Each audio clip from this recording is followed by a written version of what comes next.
Okay, so the idea itself is interesting, and they do slightly different things, but I will talk about this inside the talk.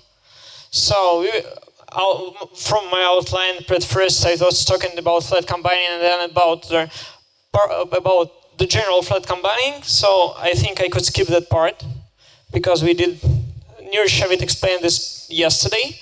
But I will stop on the parallel flat combining, which was proposed in 2010, because as we understand from yesterday, there are lots of computational power that is spent for nothing. The threads are spinning on their requests, and we could somehow use them. For that was proposed the parallel flat combining, which was proposed to solve the producer-consumer problem, but unfairly. What does it mean, producer-consumer? And so producer pushes a task, and consumer takes a task from that. Unfair it means that they're not going this way the queue, but somehow randomly, like take one task and one consumer takes them. So what is the idea? We have a huge list of requests there, and we split it into some small sublists with local combiners. Each thread wants to become a leader in its own sublist when it pushes a request. Then each local combiner combines request inside. So, for example, in our task producer-consumer problem, it combines pops with the pushes. So, for example, here we have two pops. So our combiner see, oh, we have two pops. We should take somewhere else two pops. And the combiner from here sees here push, push, pop. So it could take this pop and this push, combines them, and then give push up to the next level. What happens next? On the next level, there is additional flat combining layer. So each local combiner pushes a new task into the flat combining layer.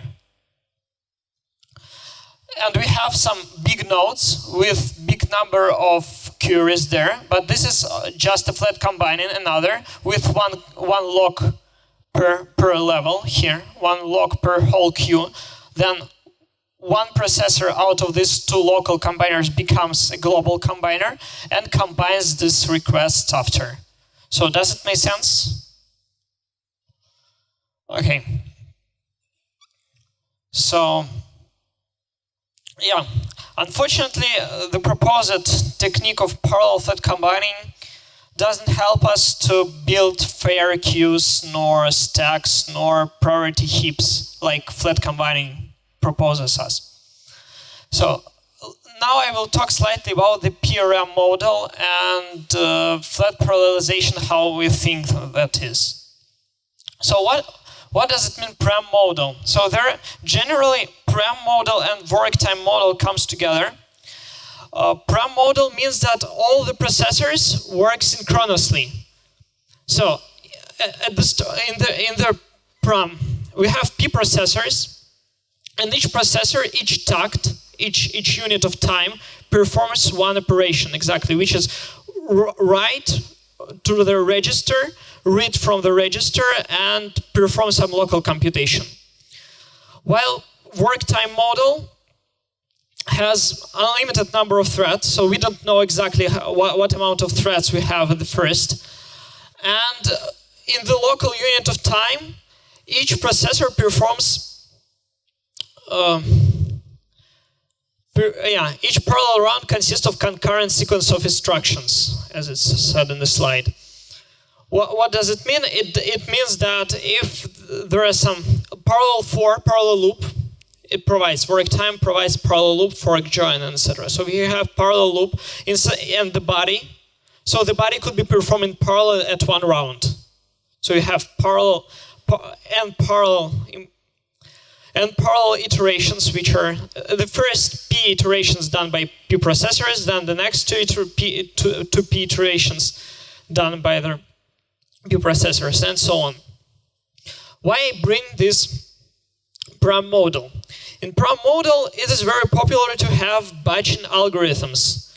The most generally known is what does it mean? Yeah, batching algorithm is when we have some structure which is not a concurrent data structure. It's some structure. For example, you write there, you write this normal sequential code, and then tells, oh, binary tree, insert like m values in parallel. I don't care if there is how do you do this sequential or parallel. So, but you do somehow this. Does this make sense? I wish so. So this looks like the flat combining, because in flat combining we put requests, and then the combiner takes all requests that lie in the queue. This seems so like applying M operations in parallel. Applying M operations, and we could utilize the power of the processors to perform them in parallel. So this idea, other version of idea to which I'm going on to perform in parallel these instructions in the PRAM model was proposed in the paper at SPA 2014. But there is a small difference. They create concurrent data structures still in the work time model. So they do not think this is about as concurrent data structures. They think this is about their data structure inside the work time model or PRAM model. So to be simpler, fork join model. And they use some tricks there, so they have core graph, how the fork join could be presented. The fork join model could be presented as a graph, as a DAG of computation, so they have their core DAG and the batch DAG. And they implement there the scheduler, not their combiner mode mostly, not the batcher, but most of the scheduler, how to schedule the tasks to processors. We're talking about a slightly different thing. We're talking about high-level idea about what means flat parallelization. You still have requests in the queue, and then one thread becomes a combiner. It prepares this request. For example, for binary search tree, it will be to sort the given values, to sort the values in the requests, and then we perform like in the PRAM algorithm. So, what I tried to look at first I was trying to look on PRAM on their implementation of binary search tree. Unfortunately, it was performing very badly, 5 to 10 times slower.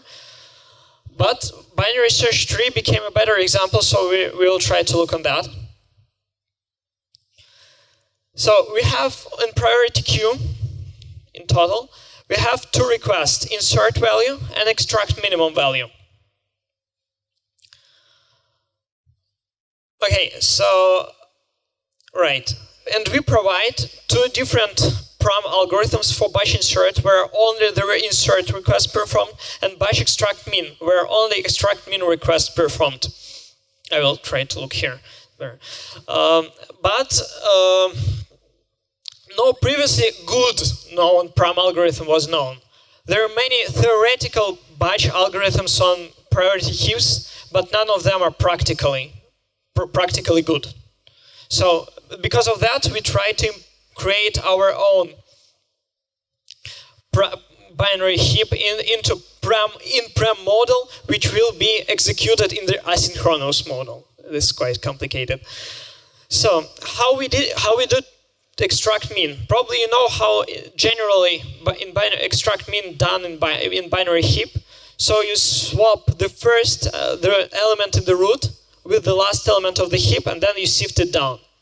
So here, for example, we have this heap. We swap the first element, which we take as an answer, and the 7, and then we sift down 7. So 7 compares with the smallest child.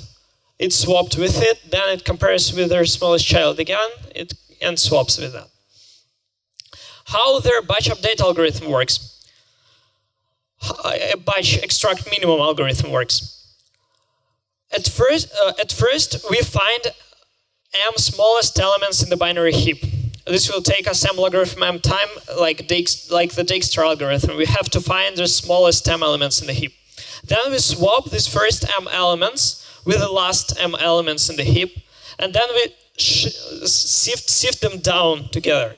We sift their node only if it's not in the progress. It is not in the progress of swapping. So let us look at the example. So we find the smallest two elements, 1 and 2, and compare it with 5, swap with 5 and with 7. This is the last elements in the heap. We swap them. And we mark that the vertex that are just swapped are not ready. So other vertices are ready, we're not touching them, but they're not ready. And then we want to sift them down. We look for the 5. We have m processors, right? We have m processors sitting each in this swap node. We see processor here looks on its children and see, this is not ready, so I should wait a little bit while it becomes ready.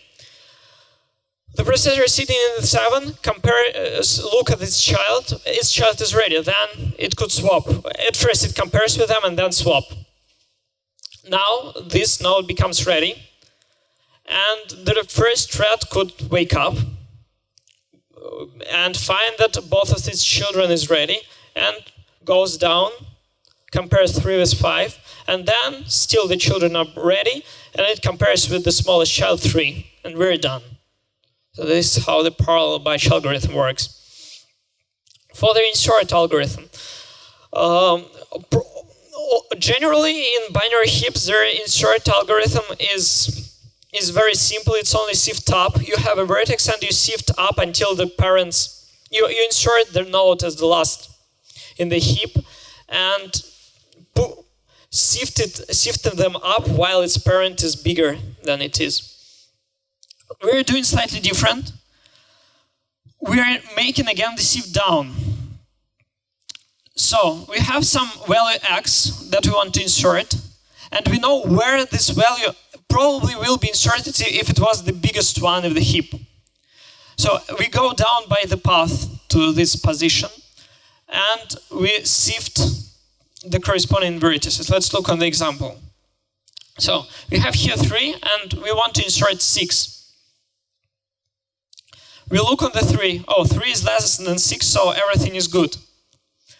Then we continue on the path to this red square, because the red square is the newly inserted position. Then, we5 insert, sorry. Then we see 6 is bigger than 5. Then 5 should take a place of it. We swap them.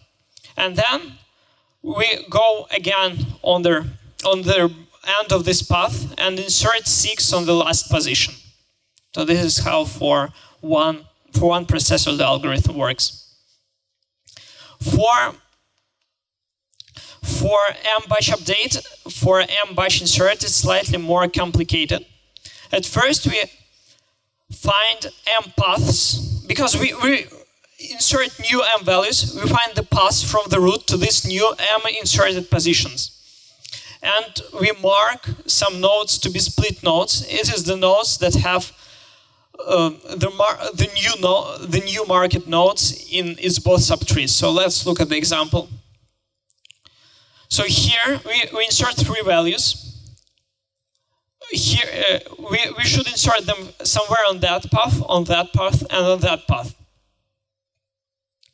And we mark the nodes that have these squares in both of subtrees. So this node has in left and right subtrees, and this node has in left and right subtrees. There are exactly m-1 of these nodes. We have m insertions in parallel, and because we have only m red squares, then we have m split nodes. And in each split node, one thread will wait.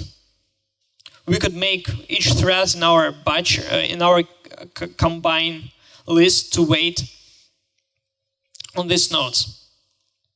What happens next is kind of very hard to read here, but Generally, we have a list of the values that we want to insert, the sorted list, which we prepared firstly. And then we want to split in each of the split nodes this list to the left and the right. So for example, here at the top, at first we compare the smallest value in the list with the value in the current node. Here, for example, it's 2 is bigger than 1, so we swap. Then we should wake the thread that sways in this node and split this list into halves. The left half should contain 1 value because there is only 1 red square. And the right list should contain 2 values because here we have two nodes to be inserted. So we split them for the 2 and 5 and 7. So what happens here? The 2 is less than 3. Then we should swap them and we should put 2 in the right position and 3 we should shift down.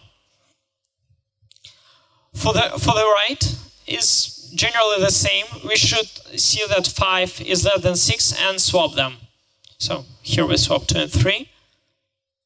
And here we swap 5 and 6. And then again, we know that this is the split node. We have to split their list into 2 halves. And each half should contain exactly 1 node, 1 value. Because there, at the left node there is 1 red square, and the right node there is 1 red square. So we split them. Then we see that 6 already corresponds to red square and 7 corresponds to red square. Then we could simply insert 6 and 7 here. And here 3 on the other power. 3 is less than 5, then we should swap them. So we put 6 and 7 here and swap 3 and 5 and then simply insert 5. So what are the bounds? The bounds for the algorithm is that we our batch extract min algorithms have spent of m logarithm m time for preparation. It is for find their m smallest nodes in the heap. And to insert the values, it spans of m logarithm n work and odd logarithm n span. For batch insert, we spend m logarithm m time to sort the values, given to push this back as the list of the values. And it spans again of m logarithm n work and some span of m plus logarithm n. And in general, if we calculate properly, if the number of requests in parallel is approximately logarithm n, then we will have perfect speed up. So generally, if we have, for example, 10 in the power of 7 cores, or 10 in the power of 7, the size of the heap to be 10 in the power of 7, then if the number of cores approximately 60 will be okay. We will have almost perfect speed up. So how really looks their evaluation? So it's not very good though. As told by Nir yesterday, the best we compare with the flat combining implementation and with the skip lists. So the skip list performs very badly, while the flat combining heaps performs quite good. As Nir yesterday told, the parent heap performs better, but it's really, at least in Java, it is not the case. The better is their simple flat combining binary heap, and our flat combining flat parallel binary heap. It is this with blue circles. It overcomes, finally, at the last time, it overcomes other binary heaps. So that's quite good. So what is the conclusion? For what this flat parallelization could be done? At first, like as was shown, the flat parallelization could be done for binary heap. To create some priority queue, which speed is comparable, which throughput is comparable to other state-of-the-art concurrent priority heaps, then it could provide some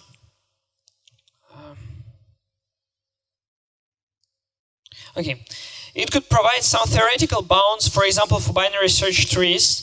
as the height of the tree always will be logarithm n, because there is all known concurrent implementation of binary search trees has some strange balancing condition, which are veil condition, which is relaxed in some sense. They do not tell that the height of the tree is exactly logarithm n, while all the PRAM algorithms on binary search trees provide us with the height of logarithm n. And finally, it could provide, if there is given a PRAM algorithm for some data structure, for example, insert and remove edges from the tree, or insert and remove edges from the graph, we could make a concurrent implementation out of that. So we could have concurrent dynamic graphs. So that's all. Is there any questions?